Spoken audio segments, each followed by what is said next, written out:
যিনি আমাদেরকে প্রতি সপ্তাহের এই কোরআনের দর্শে মজলিসে আসার বসার সুযোগ দান করেছেন, আলহামদুলিল্লাহ।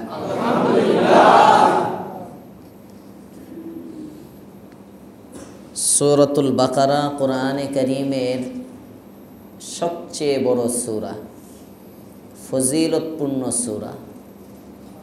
এই সূরাটা যদি কোনো ঘরের মধ্যে তিলাওয়াত করা হয় তাহলে ওই ঘরের মধ্যে শয়তান থাকে না।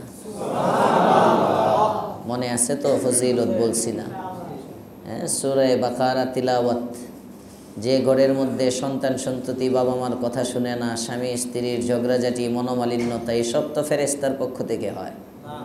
হ্যাঁ, কার পক্ষ থেকে হয়? শয়তানি কর্মকাণ্ড। এই জন্য সূরা বাকারার আমল করবে। নতুন ঘর উদ্বোধন করা, হ্যাঁ, চায়ের কোনায় আজান দেওয়ার দরকার নাই, মিলাদ দরকার নাই, খতম দরকার নাই, সূরা বাকারা তেলাওয়াত করবেন, ঘরের সমস্ত বেবরকতি দূর হয়ে যাবে। বরকত দিবেন কে? আল্লাহ। সূরা বাকারা অত্যন্ত ফজিলতপূর্ণ একটি সূরা। মুফাসসিরিনে কেরাম লেখেন এই সূরাটা এত দামি কেন? এই সূরার মধ্যে 1000 আদেশ আছে, 1000 নিষেধ আছে, 1000 নসিহত উপদেশ আল্লাহ তাআলা এই সূরার মধ্যে রাখছেন।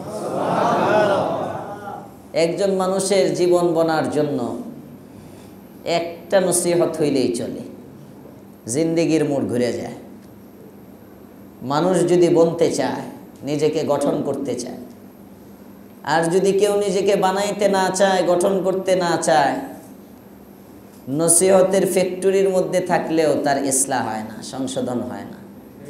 ঠিক না বেঠিক? কেউ যদি ভালো চলতে চায়, ভালো থাকতে চায়, শরাবের ফ্যাক্টরির মধ্যে চাকরি করেও মদ থেকে দূরে থাকতে পারে। আর যদি নিজের আখলাকি ও চরিত্র ভালো না হয়, মসজিদের মধ্যে থেকেও মদ পান করতে পারে।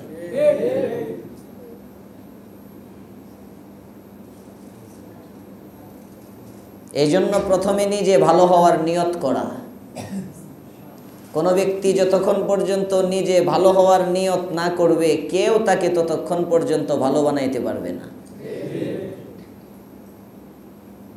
বয়ানের উদ্দেশ্য নিজের পরিবর্তন, পাশের পরিবর্তন না, মানুষের পরিবর্তন না, নিজেকে শুধরানো। বলনেওয়ালাও নিজেকে সংশোধন করবে, শ্রোতাও নিজেকে সংশোধন করবে। শুনবে তো নিজেকে বদলানোর উদ্দেশ্যে শুনবে, বলবে তো নিজেকে নিজের মধ্যে আমল আনার জন্য বলবে। এটা হলো তরিকা।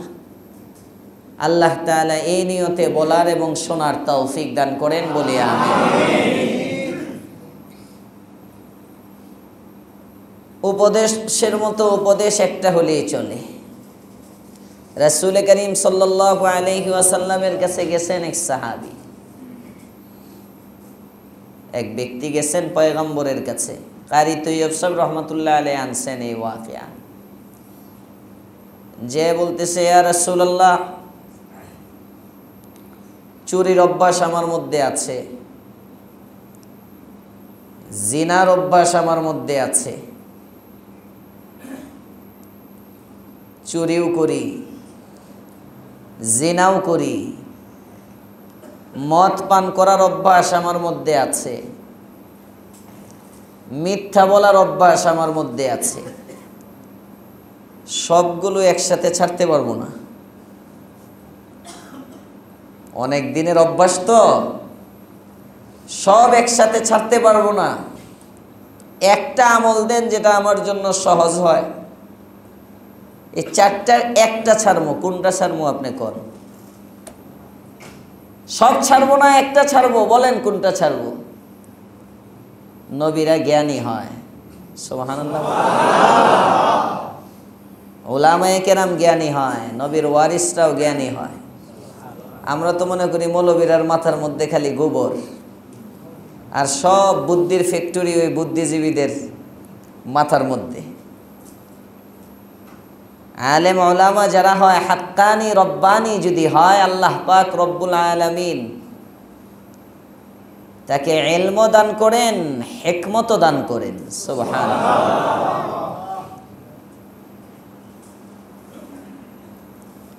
আল্লাহর রাসূল সাল্লাল্লাহু আলাইহি ওয়াসাল্লাম সাহাবীকে বলতেছেন, একটা মানবা? কয় হ্যাঁ। কয় ঠিক আছে, বাকি সব করো, মিথ্যাটা ছেড়ে দাও। মিথ্যা বললো না, ওয়াদা দাও মিথ্যা বলবো না। কয় ওয়াদা দিলাম মিথ্যা বলবো না। মাগরিবের নামাজের পরে নেশা করতে মন চাইছে, চিন্তা করে কালকে রসুলের কাছে যাব, যদি জিজ্ঞেস করেন মদ টদ খাইছিলা, কেমনে কমু নবীরে আমি যে মদ খাই। সুবহানাল্লাহ। যা খামো না। অভ্যাস। দাওয়ায়ে জিনা, জিনার প্রতি উদ্বুদ্ধ হইছে, জিনা করতে যাবে, বের হইতেছে ঘর থেকে। হঠাৎ চিন্তা করে কালকে নবী যদি জিজ্ঞেস করেন জিনার বাড়িতে গিয়েছিলা, বেবিচারে লিপ্ত হয়েছিলা, কিভাবে নবীকে চেহারাটা দেখাবো? যাব না। গভীর রাত, সব ঘুমে, চুরি করার সময় হয়েছে, ঘন্টা পড়ছে, বের হইতেছে, চুরি করতে যাবে। ঠিক এই মুহূর্তে চিন্তা করতেছে, রসুল যদি কালকে জিজ্ঞেস করেন গত রাতে কি চুরি করেছ, কিভাবে নবীকে বলবো আমি চোর? কেমনে নবীর সামনে আমার চেহারাটা দেখাবো? যা, চুরিও করবো না। উপদেশের মতো উপদেশ একটা হইলেই হয়। যদি নিজে বনার নিয়ত করে, যদি নিজেকে গঠন করার নিয়ত করে, আল্লাহ তাআলা আমাদেরকে নসিহতগুলো আমলের নিয়তে শুনবার তৌফিক দান করেন। বলেন আমরা আমলের নিয়তে শুনি না, এজন্য আমাদের পরিবর্তন হয় কম। 1 বছর বন্ধ ছিল, দারুল উলুম দেওবন্দে থাকার সময়, তাও ফাঁকে ফাঁকে হয়েছে আমি যখন দেওবন্দ থেকে আসছি। 8 বছর যাবৎ গোয়াল থেকে তাফসির হয়। পুরা গোয়াল টেকের রং বদলে যাওয়ার কথা। এলাকার মধ্যে এখনো তো মনে হয় ইয়াবা ব্যবসায়ী নাই, হ্যাঁ? বেপরদা নারী তো মনে হয় নাই। বিভিন্ন জায়গায় অবৈধ কর্মকাণ্ড করে নাই, তাদের ঔদ্ধত্য দিন দিন বাড়তেছে। ছোট ছোট পোলাপান বেয়াদবে ভরে যাইতেছে। কারণ কি? আমরা শুনি মানি কম। আমরা শুনি মানি কম। শুধু আমরা না, এটা সব জায়গায়। হুজুর ওয়াজ করেন, শুনবো, আমলের বেলায় নাই। বয়ান শুনতেও হয়, বয়ান মানতেও হয়। সাহাবায়ে কেরাম শুনতেন, মানতেন, যে কারণে সাহাবী হয়ে গেছে। আমরা শুনি মানি না, এজন্য আমাদের দাম কমে। আমাদের পেরেশানি ছাড়ে না, আমরা মানি না, ছাড়বে না। যখনই মানা শুরু করবেন আল্লাহ তাআলা দেখবেন ইজ্জত দিতেছে। বনি ইসরাইল শুনতো, মানতো কম, এজন্য বেইজ্জতি হয়েছে। আল্লাহ পাক রব্বুল আলামিন তাদেরকে দফায় দফায় নেয়ামত দিলেন, ধাপে ধাপে নেয়ামত দিলেন। অনেকগুলো নেয়ামতের আলোচনা আল্লাহ তাআলা করেছেন। সেই 6 নম্বর পৃষ্ঠা থেকে 8 নম্বর পৃষ্ঠা পর্যন্ত তাদের উপর প্রদত্ত নেয়ামতের আলোচনাই চলতেছে। ওয়া আন্নী ফাজ্জালতুকুম আলাল আলামিন, পৃথিবীবাসীর উপর শ্রেষ্ঠত্ব দিলেন। ফেরাউনের কবল থেকে মুক্তি দিলেন। নারীদেরকে দাসী বানায় রাখতো, এই দাস প্রথা থেকে মুক্তি দিলেন। সমুদ্র পার করে রাস্তা বের করে দিলেন। গোবৎসের পূজায় জড়াইলো, ওই গুনাহটাও মাফ করে দিলেন। পরস্পরে তাওবা করলো, তাওবার পদ্ধতি রব বলে দিলেন। এক ময়দানের মধ্যে গেল, ছায়া নাই, আল্লাহ তাআলা মেঘমালার দ্বারা ছায়ার ব্যবস্থা করলেন। খাবার নাই, আল্লাহ তাআলা মান্নুন এবং সালওয়া দ্বারা খাবারের ব্যবস্থা করলেন। যুদ্ধ ছাড়া তাদের হারানো দেশ ভূখণ্ড আবার তাদেরকে ফিরিয়ে দিলেন। বললেন যে যাও, দেশের যখন ঢুকবা তখন সেজদা অবনত অবস্থায় প্রবেশ করো, আর মুখে আল্লাহর কাছে মাফ চাইতে থাকো। এই জালেমগুলো মাফও চাইলো না, বরং গম চাইলো। আল্লাহ তাআলা বলেন মাফ চাও, তারা গম চায়। এই অপরাধটাও আল্লাহ পাক রব্বুল আলামিন ক্ষমা করলেন। ক্ষমা করা এটা নিয়ামত না? আওয়ামী লীগের যদি এখন সব দল মিলা মাফ করে আবার রাজনৈতিক সুযোগ দেয় রাজনীতি করার, এটা নিয়ামত হবে না? আস্তে আস্তে কর, এর চেয়ে বড় আর কি? ওরা কইব যে জীবনে পাইছি একটা, কোন রকম আসি, পরে দেখবি।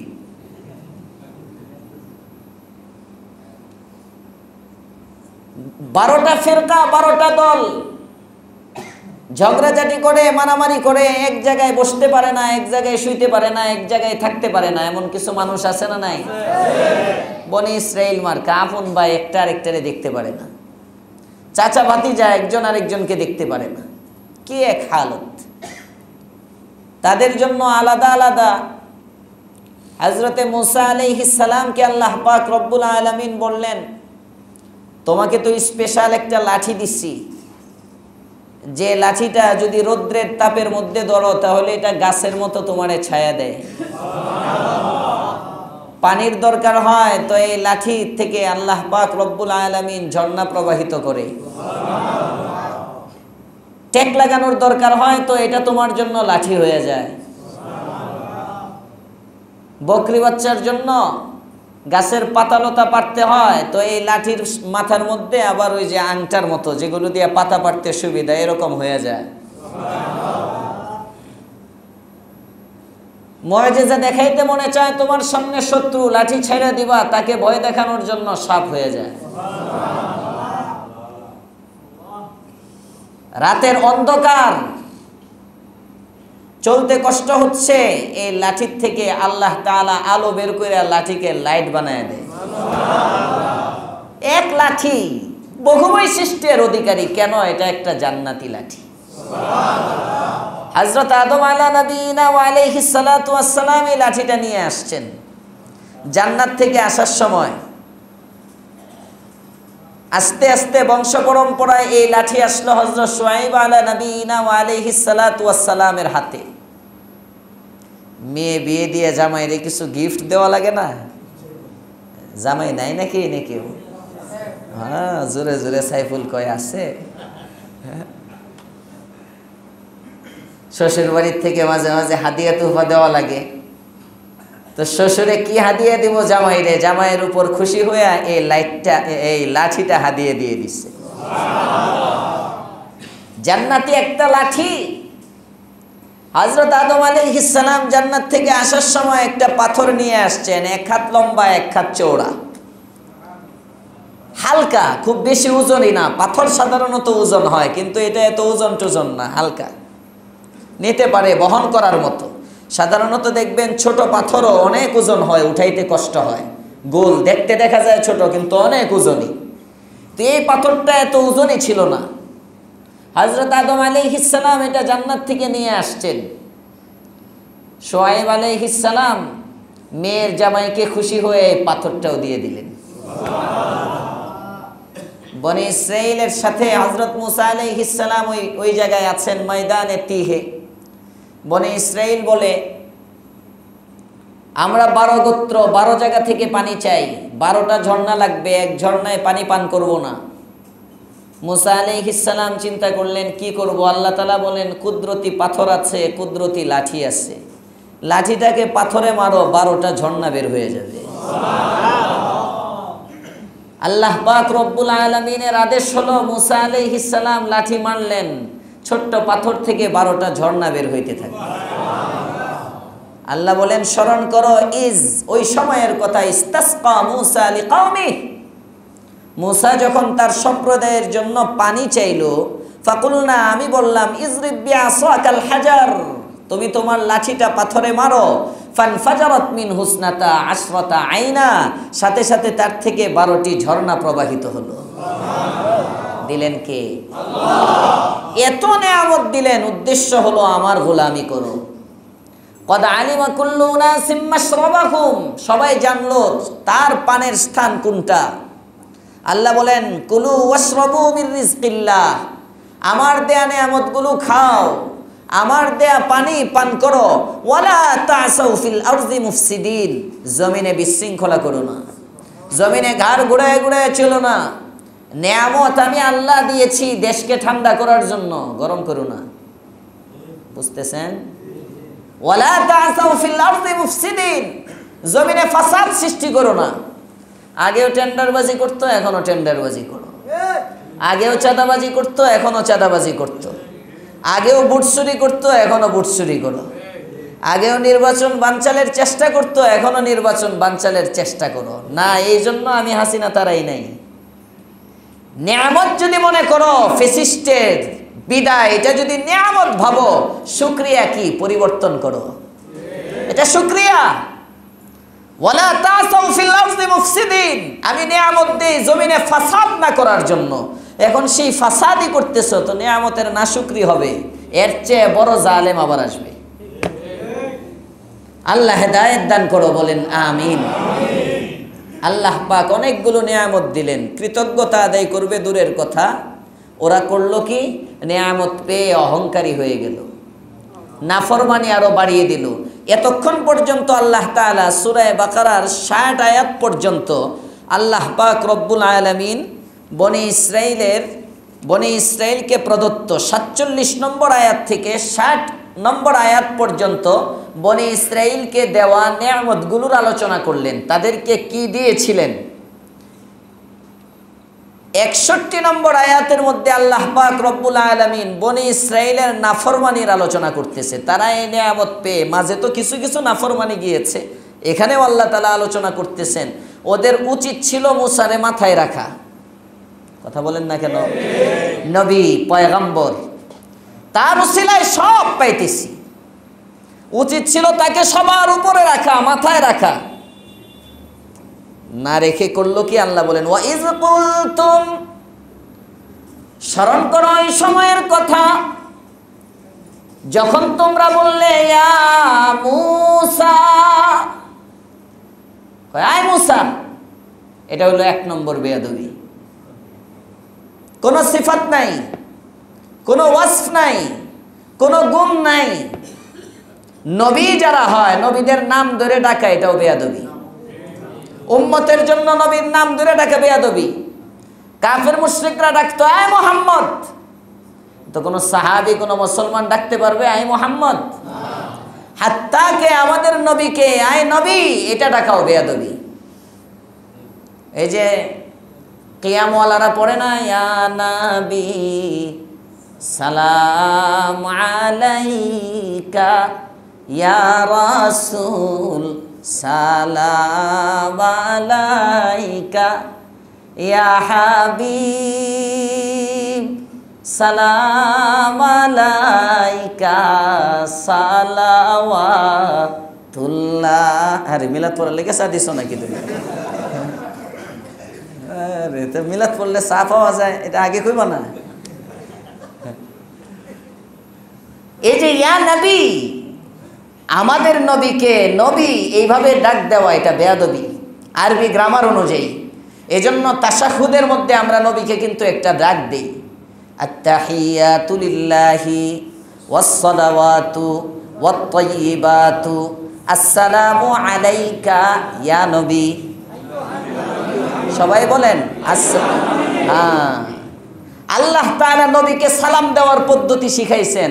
আল্লাহ বলতেছেন আসসালামু আলাইকা আইয়ুহান নবী, সুবহানাল্লাহ বলেন। কোরআনে কারীমের মধ্যে আল্লাহ তাআলা নবীকে ডাক দিয়েছেন, রাসূলকে ডাক দিয়েছেন কি বইলা? ইয়া রাসূল, নাই কোথাও আছে ইয়া আইয়ুহার রাসূল, সুবহানাল্লাহ। তার মানে নবী রাসূলকে যদি ডাকতে হয় আইয়ুহান নবী বলে ডাকো, আইয়ুহার রাসূল বলে ডাকো, এটা হলো আদব। আল্লাহ তাআলা শিক্ষা দেন আইয়ুহান নবী, আর এরা ডাক দেয় ইয়া নবী বলে, এরা নাকি নবী প্রেমিক। কত বড় কপাল পোড়া চিন্তা করেন। আর এটির পিছনে মানুষ দৌড়ায় জিলাপি খাওয়ানোর লেগে। আসলে বেদাত করার জন্য যায় না, যায় মাগনা পুটলাটা পাইতেছি এই জন্য। মিষ্টি না দিলে দেখবেন মিলা দেখেও নাই। বিরিয়ানি না? ও আমি তো ওই যে আমরা ছোটোবেলার মেয়ে, এখন তো ডিজিটাল যুগের মিলাদ, হ্যাঁ বিরিয়ানি ছাড়া চলে না। কয়দিন পরে আরও কিছু দিব পাওয়ার জন্য, লোক লাগবে তো, কারণ এগুলোর টাকা আসে, এগুলোর টাকা আসে। ইংরেজরা এই মিলাদ কিয়াম ব্রিটিশ শাসনের আমলে সর্বপ্রথম, মিলাদুন্নবী যারা পালন করে এরাও জানে না মিলাদুন্নবী কেমনে আসছে, মিলাদুন্নবীর ইতিহাস এরাও জানে না, জিজ্ঞেস করলে কইতে না, খালি হুজুগে মাতি।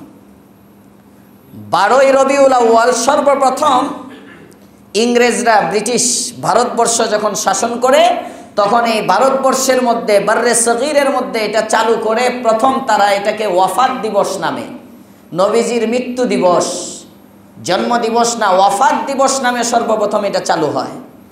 ওয়াফাত দিবস নামে চালু হওয়ার পরে তখন তৎকালীন সরকারি কিছু মৌলবী ব্রিটিশের গোলামি যারা করত, বেচারা ব্যথাই গেছে কিনা, তেমন ব্যথা পায় নাই, বলো আল্লাহ সুস্থ করুক। কিছু মৌলবী তারা গিয়ে সরকারকে বলল যে আপনাদের উদ্দেশ্য তো মুসলমানের মধ্যে ফাটল সৃষ্টি করা, তো ফাটল সৃষ্টি এটা ওয়াফাত দিবস দিলে বেশি হবে না, বরং জন্ম দিবস দিলে ফাটলটা বেশি হবে। যেমনিভাবে আহলে হাদিসরা তাদের নামটা ইংরেজ সরকারের কাছ থেকে মঞ্জুর করাইছিল, ঠিক তদ্রূপ সর্বপ্রথম বাররে সগীরের মধ্যে 1929-এ, এই 1929 সালে সর্বপ্রথম বাররে সগীর, ভারত, পাকিস্তান, বাংলাদেশ এই জায়গাগুলোর মধ্যে ইংরেজদের থেকে এই নামটা মঞ্জুর করে এই দিন ছুটি ঘোষণা হয় ঈদে মিলাদুন্নবী নামে। এটা সর্বপ্রথম ইংরেজদের মঞ্জুর করা। যে দিবসের মঞ্জুরি দেয় ইংরেজরা, বুঝেনি তো এটা কত ইসলামিক দিবস, এটা বুঝলেই তো যথেষ্ট। যে দিবসটার মঞ্জুর করায় ইংরেজ গভর্নমেন্ট, ইংরেজ সরকার, ভালো কাজই তো হবে। হ্যাঁ হ্যাঁ, আল্লাহ তাআলা বুঝার তৌফিক দেন, বলেন আমিন। 2 নম্বর, ঈদে মিলাদুন্নবী যারা করে 12ই রবিউল আউয়ালে, রবিউল আউয়াল তো পালন করবে, ঠিক আছে, আমি গত বছরও বলছিলাম জন্মদিবস পালন করবে, জন্মের দিন তো লাগবে। এই দিন রসুলের জন্ম কিনা এটাই তো নিশ্চিত না। গত সপ্তাহে আমি জুমাতেও ইঙ্গিত দিয়েছিলাম, এই দিন রসুলের জন্ম কিনা এটাই নিশ্চিত না। রসুলের জন্ম সোমবার, এটা নিশ্চিত। হাদিসে আসছে, সহিহ হাদিস বুখারীতে আসছে, আল্লাহর রসুল সাল্লাল্লাহু আলাইহি ওয়াসাল্লাম বলেন, আমি সোমবারে রোজা রাখি, এই দিন আমি জন্মগ্রহণ করেছি, এই দিন সোমবার। তো সোমবারে যে রাসূল জন্মগ্রহণ করেছেন এটা সহিহ হাদিসে আছে। বাকি যে বছর রাসূল জন্মগ্রহণ করছেন ওই বছর রবিউল আউয়ালের 12 তারিখ সোমবার ছিলই না। হুজুর আপনি জানেন কেমনে? আপনি পরশুদিন হইছেন। সারে এগুলো ইতিহাস ঘাটে তো, যারা ঘাটার তারা ঘাটে। এখনো যদি আপনি কোনোভাবে যাইতে পারেন, এই বিজ্ঞান প্রযুক্তির যুগে অসম্ভবের কিছু না, ক্যালেন্ডার ডাউনলোড দিয়ে হিসাব করে কোনোভাবে যদি যান, যে দেখেন 571 খ্রিস্টাব্দে যে বছর আল্লাহর রসুল জন্মগ্রহণ করেছেন ওই বছর রবিউল আউয়ালের 12 তারিখ সোমবার ছিলই না। কিবার সোমবারটা কি কোন তারিখে হয়? সোমবার হয় 9 তারিখে।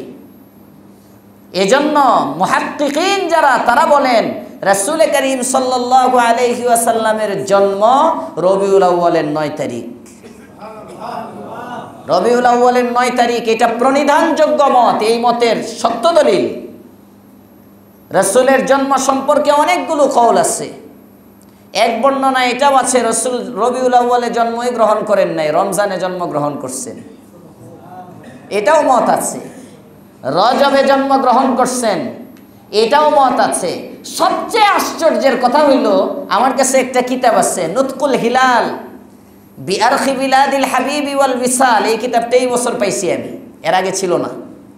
এই কিতাবটা লেখা হইলো বেদাতীদের আবিষ্কারক, এই বাররে সগীরের মধ্যে যার নামের উপর বেদাতীরা নাচে, আহমদ আলী খান রেজভী, এই আহমদ রেজা খান, তার লেখা। উনি নিজে এই নুতকুল হিলাল বিআরখি বিলাদিল হাবিবি ওয়াল বিসাল এই কিতাবটা লিখছেনই শুধু রাসূলের জন্ম এবং মৃত্যু তারিখ পর্যালোচনা। নুতকুল হিলাল বিআরখি বিলাদিল হাবিব ওয়াল উইসাল। উইসাল মানে মৃত্যু, বিলাদ মানে জন্ম। রাসূল করিম সাল্লাল্লাহু আলাইহি ওয়াসাল্লামের জন্ম মৃত্যুর তারিখ নিয়ে পর্যালোচনা। চন্দ্র মাসের কোন তারিখে রাসূলের জন্ম, কোন তারিখে রাসূলের মৃত্যু, এই কিতাবের মধ্যে স্বয়ং এই বিদআতের ফ্যাক্টরির ম্যানেজার যিনি আহমদ রেজা খান, উনিও বলেন যে প্রণিধানযোগ্য মত হলো রাসূলের জন্ম 9 রবিউল আউয়াল। পাইলে এর জুতা মেরে জিজ্ঞেস করা দরকার ছিল, ভণ্ড জানি কোথাকার, তুই বললি প্রণিধানযোগ্য মত হইল 9 রবিউল আউয়াল জন্ম, তো 12 রবিউল আউয়ালে পালন করস কেন? বুঝতেছেন? বুঝতেছেন? কিন্তু এরা বুঝবে না, কারণ বেদাতি তো, বেদাতি তো, এদের দিলের উপরে আল্লাহ মোহর মেরে দেয়। আল্লাহ এদেরকে হেদায়েত দান করুক, বলেন আমিন। কারো লাগলে আমার কাছ থেকে নিয়েন, কোনো বেদাতি খতিব যদি চায়, আমার কাছে কিতাব আছে, PDF কপিও আছে, মোবাইলেও সেন্ড করে দিতে পারবো, কোনো সমস্যা নেই। এত কিতাবের নাম পড়তে গেলে এর দাঁত ভেঙে যাইব। আল্লাহ হেফাজত করুক, বলেন আমিন। যাক, আমি বহুদূর চলে গেলাম। কথা বলতেছিলাম নবীকে নাম নিয়ে ডাকা এটা বেয়াদবি, মনে আছে? নবীগণকে নাম নিয়ে ডাকা যায় না, বিশেষণ ইয়া রাসূলুল্লাহ, ইয়া হাবিবাল্লাহ। সাহাবায়ে কেরাম এভাবে ডাকতেন। হাত্তাকে নাম তো নেওয়া যায় না, নবীর জীবদ্দশায় নবীর উপনামও নেওয়া যায় না। হাদিসে পাকে আছে, আল্লাহর পয়গম্বর একদিন হেঁটে যাচ্ছেন, রাসূল করিম সাল্লাল্লাহু আলাইহি ওয়াসাল্লামের ছেলে ছিলেন 3 জন, মেয়ে ছিলেন 4 জন। 6 জন হযরত খাদিজাতুল কুবরা রাদিয়াল্লাহু তাআলা আনহার গর্ভ থেকে জন্ম, একজন হযরতে মারিয়া কিবতিয়া রাদিয়াল্লাহু তাআলা আনহার গর্ভে জন্ম। তো প্রথম বড় ছেলে, তার নাম হলো কাসেম, 1.5 বছর, কোন কোন ঐতিহাসিক লেখেন 17 মাস উনি জীবিত ছিলেন। রাসূল নবী হওয়ার পূর্বে জন্মগ্রহণ করেছেন, নবী হওয়ার আগেই কাসেম ইন্তেকাল করেছেন, ছোট্ট শিশু। এই কাসেমের দিকে নিসবত করে রাসূল করিম সাল্লাল্লাহু আলাইহি ওয়াসাল্লামের উপনাম ছিল আবুল কাসেম। আবুল কাসেম বলা হতো, এটা রাসূলের উপনাম। সাহাবীদের মজলিসে যাচ্ছেন রাসূল করিম সাল্লাল্লাহু আলাইহি ওয়াসাল্লাম, হঠাৎ করে এক ব্যক্তি পিছন থেকে ডাকে, আয় আবুল কাসেম। আল্লাহর রাসূল ঘুরে তাকাইলেন, উনি বলতেছেন আপনাকে না, ওই আবুল কাসেমকে। ওনাকে ডাকি, আপনাকে ডাকি নাই রাসূল, আবুল কাসেম নামে আরেকজন ছিল ওই এলাকায়, তাকে ডাকছেন। আল্লাহর রাসূল সাথে সাথে বলেন, এই তোমরা আমার নামে নাম রাখো, আমার উপনামে তোমরা উপনাম দিও না কেউ। বুখারীর বর্ণনা, আমার নামে নাম রাখো, কারণ আরবদের প্রথা ছিল নাম ডাকতো না। তো সুতরাং আমার নাম মুহাম্মদ, তোমরা যদি কেউ মুহাম্মদ নাম রাখো, মুহাম্মদ কেউ ডাকবে না, উপনামে ডাকে। আবু মুহাম্মদ, আবুল ফজল, এটা আরবদের একটা স্টাইল।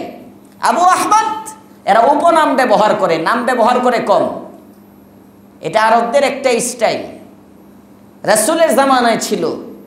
তো আবুল কাসেম উপনাম।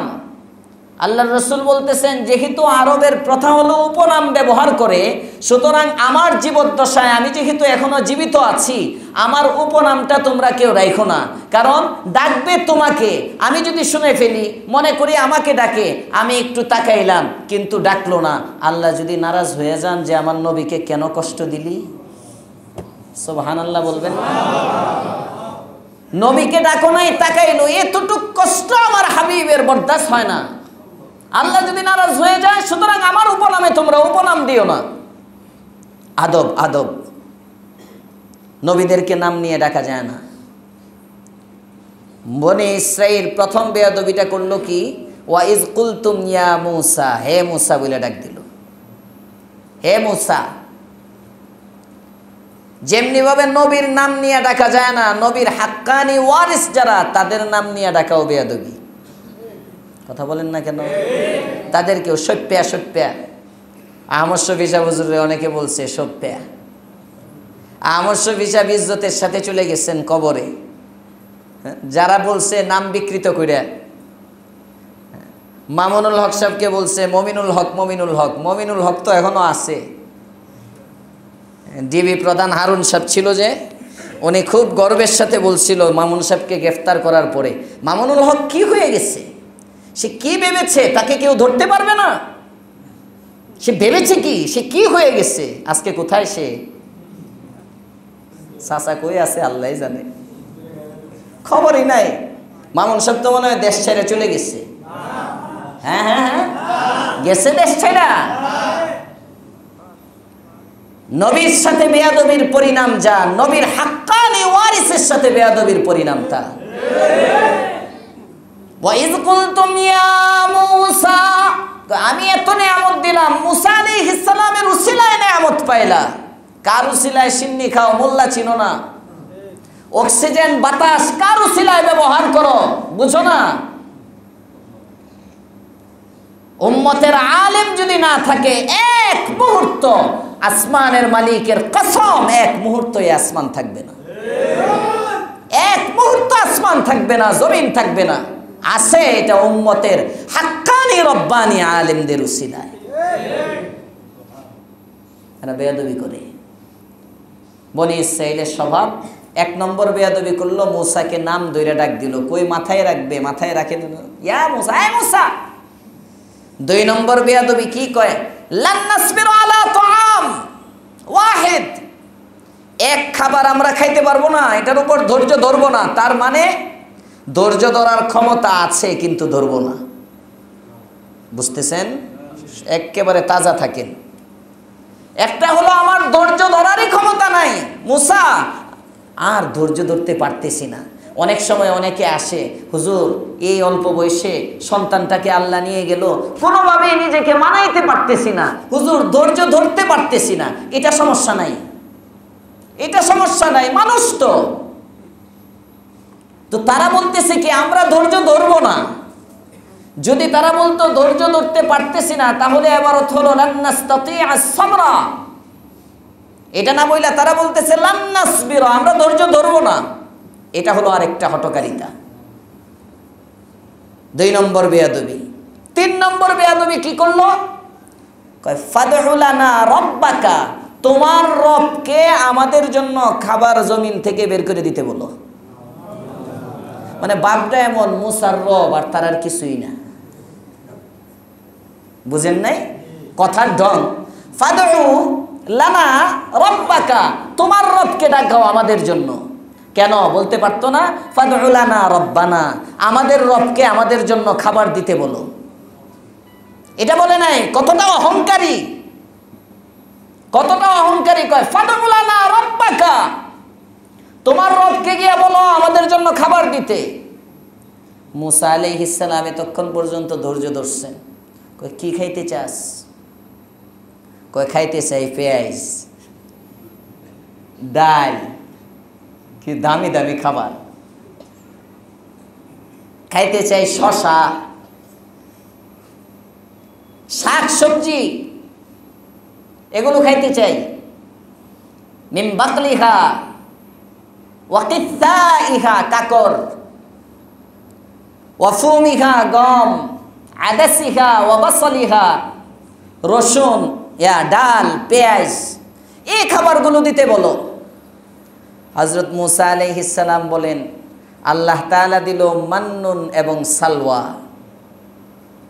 আসমান থেকে, আর তোমরা যে খাবারগুলো বললা এগুলো হয় জমিন থেকে।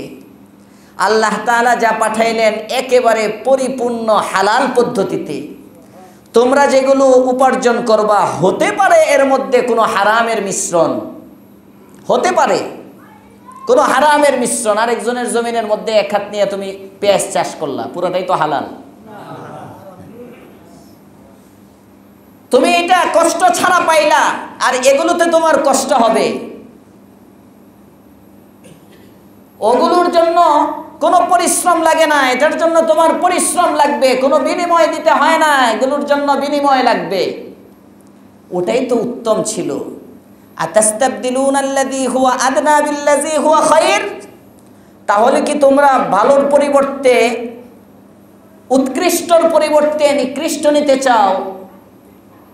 উচ্চমানের পরিবর্তে নিম্নমানেরটা নিতে চাও, যদি তাই হয় আল্লাহর কাছে চাওয়া দরকার নাই, তোমাদের জন্য অনেক কিছু চাইছি, যাও জমিনে নেমে যাও। ইহবিতু মিসরান, শহরে ঢুকো। ফাইন্না লাকুম মা সাআলতুম, জমিন আছে মাটির মধ্যে, যা চাইবা তাই পাইবা। পেঁয়াজের চাষ করলে পেঁয়াজ পাইবা, ডাল দরকার হইলে ডাল পাইবা, শশা দরকার হইলে শশা পাইবা, ক্ষীরা দরকার হইলে ক্ষীরা পাইবা, গাঞ্জা লাগলে গাঞ্জাও পাইবা। ইহবিতু মিসরান, নামো জমিনে। ফাইন্না লাকুম মা সাআলতুম, যা চাইবা তাই জমিনে তোমাদের জন্য আছে। তবে মনে রাখো, এতদিন পর্যন্ত তোমাদের একটা ইজ্জত ছিল, আজকে থেকে কিন্তু ইজ্জত শেষ, বেইজ্জতির সিলমোহর তোমাদেরকে দিয়ে দেওয়া হলো। যুরিবাত আলাইহিমুজ যিল্লাতু ওয়াল মাসকানা, লাঞ্ছনার মোহর তোমাদেরকে মেরে দেওয়া হলো। যুরিবাত, ছেপে দেওয়া হলো, আলাইহিম তাদের উপরে, আজ যিল্লাতু ওয়াল মাসকানা, লাঞ্ছনা। ওয়া বাউ বিগযাবিন মিনাল্লাহ, তারা আল্লাহ তাআলার ক্ষোভে রোষানলে পড়ে গেল। কেন তারা লাঞ্ছিত হলো? কেন তারা আল্লাহ তাআলার রোষানলে পড়লো? আল্লাহ বলেন, যালিকা, এটা এই কারণে, বিআন্নাহুম কানু ইয়াকফুরুনা বিআয়াতিল্লাহ, এক নম্বর যেহেতু আল্লাহ তাআলার আয়াতগুলোকে তারা অস্বীকার করে, দুই নম্বর ওয়ায়াকতুলুনান নাবিয়্যিনা বিগাইরিল হক, আর অন্যায়ভাবে নবীদেরকে হত্যা করে।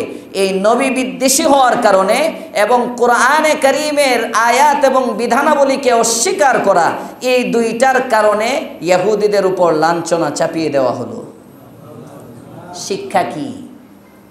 কিয়ামত পর্যন্ত যারাই কোরআন থেকে দূরে সরবে, নবী তো আসবে না, যারাই উলামা বিদ্বেষী হবে তাদের উপরে লাঞ্ছনা চেপে আসবে। দেখতেছেন লাঞ্ছনা।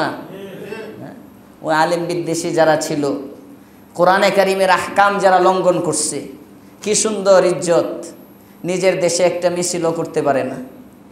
কি সুন্দর ইজ্জত, নিজের দেশে থাকতে পারে না। এটা ইজ্জত না বেইজ্জতি? ওয়াজুরিবাত আলাইহিমুজ যিল্লাতু, কিয়ামত পর্যন্ত। আর যারা ইসলামকে মানে তাদেরকে ইজ্জত দেন কে? আল্লাহ পাক রব্বুল আলামিন আয়াতে কারিমায় বলেন, যালিকা বিমা আসাউ ওয়া কানু ইয়াতাদুন, তাদেরকে এই লাঞ্ছনাটা দিলাম এ কারণে যেহেতু তারা অন্যায় করেছে এবং ঔদ্ধত্য দেখিয়েছে, অহংকার করেছে। এই আয়াতের ব্যাখ্যায় মুফাসসিরিনে কেরাম লেখেন, একটা শব্দ এখানে আপনারা খেয়াল করছেন হয়তো, ওয়ায়াকতুলুনান নাবিয়্যিনা বিগাইরিল হক, নবীদেরকে অন্যায়ভাবে হত্যা করে। তার মানে নবীদেরকে ন্যায়সঙ্গতভাবে হত্যা করার কোনো পদ্ধতিও আছে? তাহলে অন্যায়ভাবে বলার দরকারটা কি? নবীদেরকে হত্যা করাই তো অন্যায়। প্রশ্ন বুঝছেন? নবীদেরকে হত্যা করার কোনো ন্যায়সঙ্গত পদ্ধতি নাই, কোনো অবস্থায় এটা বৈধ হয় না, সর্ব অবস্থায় এটা হারাম। তো আল্লাহ তাআলা ডাইরেক্ট বলতে পারতেন ওয়ায়াকতুলুনান নাবিয়্যিন, তারা নবীদেরকে হত্যা করে, এটা না বলে বিগাইরিল হক, অন্যায়ভাবে কয়েকটা লাগাইলেন কেন? মুফাসসিরিনে কেরাম লেখেন তাকিদের জন্য, তাকিদের জন্য, জোর সৃষ্টি করার জন্য, যে কোনোভাবেই তারা যদি নবীদেরকে হত্যা করাটাকে বৈধ মনে করে, ন্যায় মনে করে, তাও আমি আল্লাহ বলে দিলাম নবীদেরকে হত্যা করা অন্যায়, এটা বোঝাবার জন্য। ওয়ায়াকতুলুনান নাবিয়্যিনা বিগাইরিল হক, যালিকা বিমা আসাউ ওয়া কানু ইয়াতাদুন। প্রশ্ন, অপরাধ করে ফেললাম, আল্লাহ তাআলা নারাজ হয়ে গেল, লাঞ্ছিত হয়ে গেলাম, এই লাঞ্ছনার দ্বারা কি উদ্দেশ্য? মুফাসসিরিনে কেরাম বলেন লাঞ্ছনা দুই প্রকার, একটা হলো বাহ্যিক লাঞ্ছনা, আর একটা হলো আত্মিক লাঞ্ছনা। বাহ্যিক লাঞ্ছনা, আত্মিক লাঞ্ছনা মানসিক। বাহ্যিক লাঞ্ছনাকে বলা হয় জিল্লাহ, আত্মিক লাঞ্ছনাকে বলা হয় মাসকানা। কষ্ট হইতেছে আপনাদের? বাহ্যিক লাঞ্ছনাকে জিল্লাতুন শব্দ দ্বারা ব্যক্ত করা হয়, আত্মিক লাঞ্ছনাকে মাসকানাতুন বলা হয়। উদ্দেশ্য কি? বাহ্যিক লাঞ্ছনা তো বুঝেনি, যে যে পদে ছিল এই পদে নাই, পদ হারায় ফেলা। আর আত্মিক লাঞ্ছনা, আমি যে মানুষের কাছে ছোট হয়ে গেলাম, এটার একটা মানসিক পীড়া আছে। আমার ক্ষমতা যে ছুটে গেল, আমি যে একটা পদে ছিলাম, এই পদটা যে হারাইলাম, এর একটা মানসিক পীড়া আছে না? মানসিক নাকি নাই? বুঝুন, আমরা তো হারাই নাই, বুঝবো কেমনি? এই মানসিক পীড়াটাকে বলা হয় তাফসীরে মাআরিফুল কুরআনে ইদ্রিস কান্দলবী রাহমাতুল্লাহ আলাইহি বলেন, এই মানসিক পীড়াটা হলো মাসকানা। আল্লাহ পাক বনি ইসরাইলের সাথে যে শাস্তিগুলো দিলেন তাদের অপরাধের কারণে, এক নম্বর হলো আল্লাহ তাআলা তাদের উপর রাগ করলেন, তাদেরকে বেইজ্জতি করলেন, আত্মিকভাবেও লাঞ্ছিত করলেন, বাতিনি লাঞ্ছনা, জাহিরি লাঞ্ছনা। এর থেকে উত্তরণের উপায় কি? আল্লাহ পাক পরের আয়াতে বললেন, উত্তরণের পথ হইল ঈমান আর আমল। তুমি যত খারাপই হও, এজন্য তাফসীরে মাআরিফুল কুরআনে ইদ্রিস কান্দলবী হেডিং দিছেন, ৬২ নম্বর আয়াতের উপরে বড় একটা হেডিংই দিছেন, বেইজ্জতি থেকে বের হওয়ার পথ, জিল্লতি লাঞ্ছনা, এর থেকে বের হওয়ার পথ, সম্মান হারানোর পরে এই সম্মান ফিরে পাওয়া পদ্ধতি একটাই, ঈমান এবং আমল। সবাই বলেন ঈমান এবং আমল। যার যত সমস্যা, আল্লাহ তাআলা ওইদিকে ইঙ্গিত করার জন্য বলতেছেন যে এরা তো অপরাধী হয়ে গেছে, কিন্তু এই অপরাধীদের থেকেও যদি কেউ ঈমান নিয়ে আসে, ইন্নাল্লাযীনা আমানু, যদি কেউ ঈমান আনে, ওয়াল্লাযীনা হাদু, যারা ইন্নাল্লাযীনা আমানু দ্বারা যারা শুরুতেই নবীর উপর ঈমান আনলো, ওয়াল্লাযীনা হাদু, আগে ইহুদি ছিল পরে ঈমান আনলো, ওয়ান নাসারা, খ্রিস্টান ঈমান নিয়ে আসলো, ওয়াস-সাবিঈন, সাবিক ইহুদ নাসারা তো চিনেনি, মুসা আলাইহিস সালামের অনুসারী যারা তাদেরকে ইহুদ, ঈসা আলাইহিস সালামের অনুসারী যারা তাদেরকে নাসারা। সাবি কাদেরকে বলে? সাবিঈন সম্পর্কে মুফাসসিরিনে কেরাম অনেকগুলো মত আনছেন। তন্মধ্য থেকে প্রণিধানযোগ্য মত হলো, সাবি বলা হয় এমন লোকদেরকে যারা আল্লাহ বিশ্বাসী, আল্লাহকে মানে, বাকি সাথে সাথে তারা তারকার পূজা করে। সবাই কয় নাই নাউজুবিল্লাহ? তারকার পূজা যারা করত, এদেরকে বলা হয় সাবি।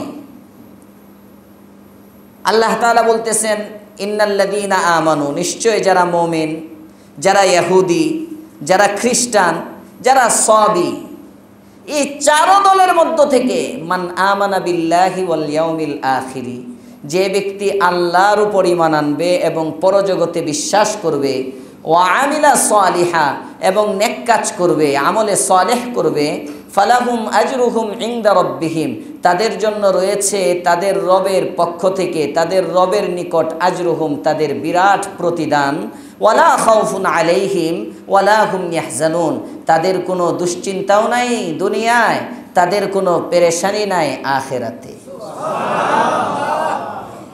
তাহলে এই আয়াত থেকে আমরা বুঝলাম, বেইজ্জতি থেকে বাঁচতে চাইলে, লাঞ্ছনা থেকে বাঁচতে চাইলে উপায় কি? ঈমান এবং আমল। আমাদের দেশেও যদি সুশৃঙ্খলতা ফিরিয়ে আনতে চাই, লাগবে কি? ঈমান আর আমল। ঈমান আমল ছাড়া কোনো বিকল্প নাই। এটা হলো এই আয়াতের শিক্ষা। বনে ইসরাইলও যদি আবার ঈমান আনে, আমল করে, ঠিক আছে। ঈমান এবং আমল এটা হলো উন্নতির হাতিয়ার, সোপান। প্রশ্ন হয়, ঈমান কাকে বলে? আল্লাহ তাআলা বলেন, মান আমানা বিল্লাহি ওয়াল ইয়াউমিল আখির। দুইটা বললো কেন হুজুর? আমরা তো কায়দা, বুগদাদি কায়দার মধ্যে পড়েছি 7টা। আল্লাহর উপর ঈমান, ফেরেশতার উপর ঈমান, কিতাবের উপর ঈমান, রসুলের উপর ঈমান, পরজগতের উপর ঈমান, ভালো মন্দ তাকদীরের উপর ঈমান, ওয়াল বাসি বাদাল মাউত, মৃত্যুর পর পুনরায় জীবিত হওয়ার উপর ঈমান। তো 7টা আমরা পড়ছি। আমানতু বিল্লাহি ওয়া মালাইকাতিহি ওয়া কুতুবিহি ওয়া রুসুলিহি ওয়াল ইয়াউমিল আখিরি ওয়াল কদরি খাইরিহি ওয়া শাররিহি মিনাল্লাহি তাআলা ওয়াল বাসি বাদাল মাউত, মৃত্যুর পর পুনরায় জীবিত হওয়া। আল্লাহ পাক রব্বুল আলামিন এখানে বললেন শুধু আল্লাহর উপর ঈমান আর আখিরাতের উপর ঈমান। মুফাসসিরিনে কেরাম বলেন, শুরুটা শেষটা আনছেন, মাঝেরগুলো এটার ভিতরে আছে। আমানতু বিল্লাহি, ইমানে মুফাসসাল শুরু হইছে আল্লাহর উপর ইমান দ্বারা, আর শেষ হইছে ওয়াল বাসি বাদাল মাউত, মৃত্যুর পরে জীবিত হওয়া। এটাই তো পরজগৎ, নাকি অন্য কিছু? তো মুফাসসিরিনে কেরাম এখানে জবাব দেন, কেউ যদি শুধু আল্লাহে বিশ্বাসী হয় আর পরজগতে বিশ্বাসী হয়, রসুলে বিশ্বাস করে না, আখিরি জামানার পয়গম্বরকে শেষ নবী হিসাবে স্বীকৃতি দেয় না, মুমিন হবে তো? কথা বলেন, মুমিন হবে? কাদিয়ানীরা মুমিন না কাফের? কাফের। এরা কিন্তু আল্লাহ মানে, রসুল মানে, সব মানে, কিন্তু রসুলকে শেষ রসুল মানে না, শুধু এতটুকুন, কাফের। কেউ যদি ফেরেশতার উপর ইমান না আনে, ইমান থাকবে তো? আসমানি কিতাব কোনো একটাকে যদি অস্বীকার করে, মুমিন থাকবে? থাকবে না। তো বলতে পারে কেউ, বুদ্ধিজীবীদের দৌড় চলতেছে না, যে হুজুর আল্লাহ তাআলা বলছেন শুধু আল্লাহর উপর ইমান আনতে, আর ওয়াল ইয়াউমিল আখিরি, পরজগতে ইমান আনতে। আপনি 7টা পাইলেন কোথায়? হাদিসের মধ্যে 7টা আসছে, আর আয়াতের মধ্যে তাহলে আল্লাহ বললেন না কেন? প্রথমটা আর শেষটা বলছে, মাঝের সবগুলো এর মধ্যে ভিতরে প্রবেশ করে গেছে। আল্লাহ পাক রব্বুল আলামিন আমাদেরকে ঈমান এবং আমল নিয়ে আগে বাড়ার তৌফিক দান করুন। থাক আজকে এই পর্যন্তই।